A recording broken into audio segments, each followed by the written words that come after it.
How's it going, everyone? Welcome back to another episode of Kedman Sports. Today we are creating, I believe, team number 17 in Doug Flutie's Maximum Football 2019. I've kind of already lost track of how many we're at, but I believe it is 17. So today we're going to be going off of another comment request, which is going to be for a black and kind of gray silver team with some red hints. So to do that, we're going to use this kind of bandit logo. This is another one of the logos that from when I first got the game, I saw this logo and thought this was going to be a really fun one to create with. So for the team we're going to create, it's going to be the Dallas A&M Bandits. This is going to be one of our teams that'll be in Texas. And so abbreviation will be DAL. As I said, Texas is going to be the state. And then the colors we're actually going to make black and red, because when you look at this logo, those are the two colors you see out of what was requested. But we are definitely going to incorporate a lot of gray into the uniform. But since there isn't any gray in the logo, I'm going to kind of leave that as the third color choice that we'll kind of put into it. But as we transition over to the uniform, you're going to notice pretty quickly we're going to actually use it quite a lot. So when you're into the uniform, we'll do the helmet first as always. So you can start by putting the logo on each side of the helmet.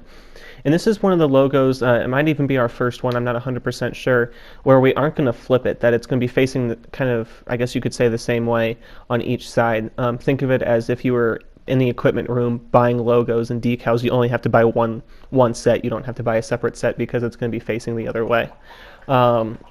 So then we'll transition over to the colors. And so the first one we're going to try out is black, but I'm not a big fan of it. So then from here, it was just kind of finding the right shade of gray I wanted to use. As I said, that gray is going to be a pretty prominent color in this uniform.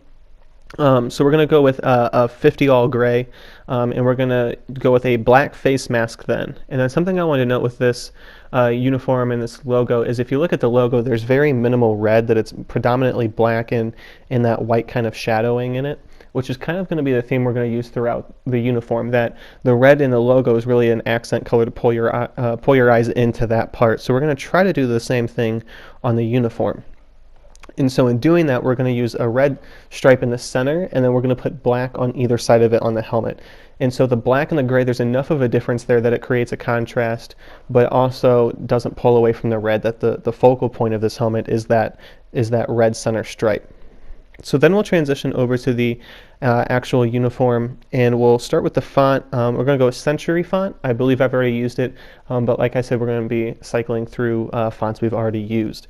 So we'll put Bandits across the chest, and then for the jersey color, we are going to use the gray. Now I said in a previous video that I don't like using gray for home jerseys, which is true. But for this gray, it's dark enough that it's closer to a black than it is to kind of a lighter gray. So you can use it for the jersey here. I don't think it's going to clash with any other uniforms, even a light gray uniform if it were the away team. So we'll use gray on the jersey, and then for the sleeves, we're going to replicate that stripe that we used on the helmet, the red in the center with the black on either side, trying to get the same thing that I mentioned with the helmet of the eyes go to the red in the stripe more than anything, and the black is almost there to separate the jersey from the red. So then using that red as kind of the focal point, we're going to carry that through into the collar and pretty much everything else we're going to do on this home uniform. So for the collar, this is going to be one where we use red as the collar and we're going to use black as the stroke. Kind of use those colors because the red is the outside color of those two and the black is the inside one if you want to look at it that way. So again, we're using the same thing we did with the stripe where the black separates the red from the gray.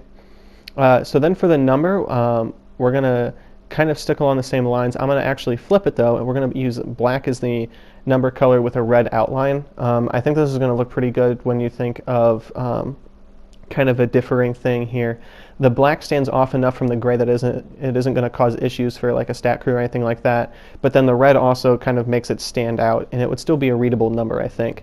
However, for the text, we're going to flip it, and we're going to put red on the inside and black on the outside. Just because this is such a smaller text that I think if you would do it with black on the inside and red on the outside, it would almost become unreadable.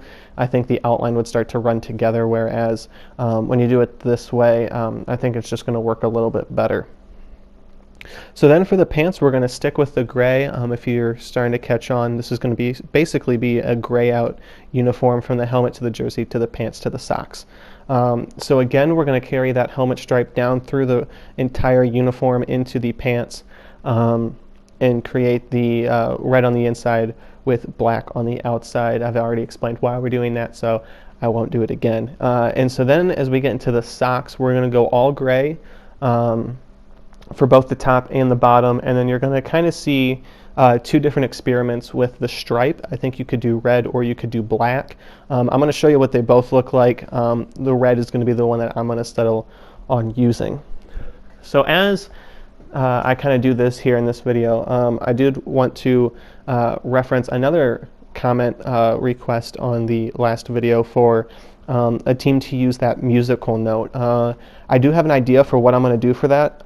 It's going to take a little bit of work, so it might be one that I table until I have a lot of time to work on it, but it's definitely something that I want to use. If you think of like the New Orleans Jazz, or excuse me, the Utah Jazz, New Orleans Jazz is what I think it should be, which that might have been a spoiler for what I'm thinking about doing. But regardless, when you think jazz, you think the musical note, and so I'm basically going to try to spell out jazz using that musical note. It's going to take a lot of work though, as I said.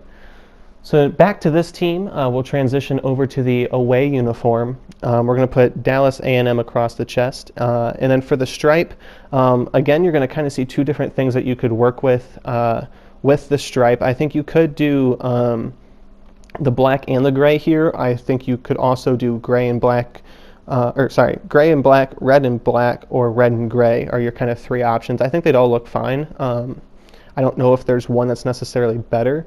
But as I said on the other on the home uniform, you kind of want to try to use red as an accent on these jerseys as much as you can. So kind of sticking with the theme, we're going to keep the same stripe that we used with the red and then the black on either side. We're just not going to have that gray base color like we have had the entire time. But regardless, you're still keeping that identity with that stripe and keeping that consistency throughout. Kind of like what the Cleveland Browns do, where when you think of the Browns, you think of one specific stripe, even though they may use it on different backgrounds and stuff like that. You do think of kind of, one thing.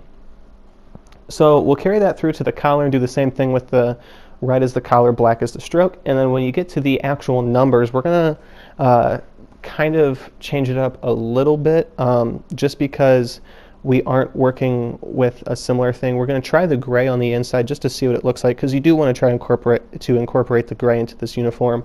But you can see that the red outline kind of makes the gray hard to read, whereas when you make it black like that, it just kind of boldens it out a little bit. It's just kind of that dynamic when you have red working against different colors. I know I've said in previous videos, red is one of the hardest colors to read, so you have to be really careful with what you pair it with when you're putting it on either letters or numbers, that it can really make it hard to read if you're using a certain shade of a different color, like you just saw there with the gray versus the black. Just a little difference like that can make a big difference.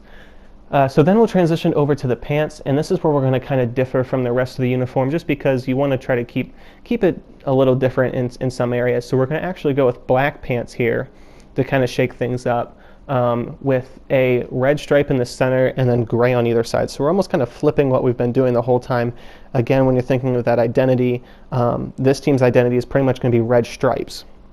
Well, you don't have to always do red with black on either side. You can do red with gray on either side, and I think people would still identify this team with that. Ohio State's gotten really good with that in all their different uniform combinations. They use one thing as an identifier and kind of mix it up everywhere else. So then for the socks, we'll put black on the top and bottom, and again, I think you could use gray or red for the stripes, whatever you would prefer. And then we're done with the Dallas A&M Bandits. So this was a really fun team to create. I was excited to use this logo as I've wanted to since I've downloaded the game. So thank you for the suggestion, and thank you for watching. Go ahead, hit the like, turn on notifications, and all that. Like I said, I believe only team number 17.